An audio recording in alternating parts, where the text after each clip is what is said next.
Fanya hivi ili uweze kujua specifications za laptop yako ndani ya sekunde 10. So njoo kwenye laptop yako kama hivi, sawa?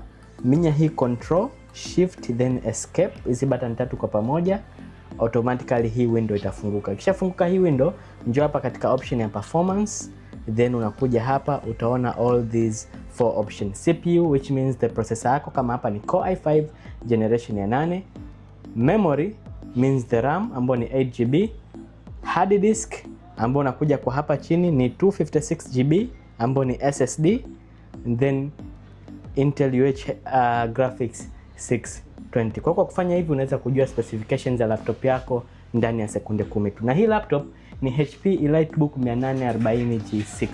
Inakuja na RAM ya 8, SSD ya 256. Umndani kuna Core i5 generation ya 8, na hii laptop kama mnavyoona ni touch screen.